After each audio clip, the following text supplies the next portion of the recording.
or the Great War as it was known at the time, shook society and changed the face of the globe. For 4 terrible years, 1914 to 1918, the world's empires fought each other fiercely, pulling in their colonies to assist. New Zealand fought on the side of the Entente powers, also called the Allies. The main Allied powers till 1917 were France, Russia and, the empire to which New Zealand belonged, Britain. On the opposing side were the central to which New Zealand belonged, Britain. On the opposing side were the Central Powers, Germany, Austria-Hungary and the Ottoman Empire. Each side sought military superiority, which encouraged rapid development of new technology. This ranged from new weapons, such as tanks and poison gas, through better aircraft and communications, to medical equipment, such as mobile X-ray machines and new bandaging materials. For 4 years, the primary campaign of the war was waged along Europe's Western Front. It became a war of attrition, with each side trying to wear the other down. In 1915, Britain attempted to open a second front at Gallipoli, and this was where the New Zealanders joined the Australians to become the Anzacs. The attempt failed. Meanwhile, the battle along the western and eastern fronts continued.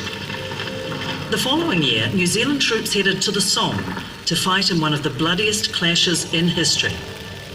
Over 1 million men from around the world became casualties during the 5-month-long Battle of the Somme. 2,000 New Zealand men lost their lives there. Losses were also high at Passchendaele in Belgium, where 845 men were killed in just a few hours on the 12th of October 1917, the highest one-day death toll suffered by New Zealand forces overseas. By 1917, it looked like Germany and the Central Powers were gaining the upper hand. Then, in April of that year, the United States entered the war, boosting the morale and strength of the Allies and helping to turn the tables. An armistice on the Western Front finally came into effect on the 11th hour, on the 11th day of the 11th month of 1918. The war was over. However, the political, social, technological and economic effects were only beginning to be felt. Military defeat, as well as internal turmoil, saw the collapse of 4 empires: Russia, Austria-Hungary, Germany and the Ottoman Empire. The map of the world was redrawn as these empires were carved up into smaller nations and colonies.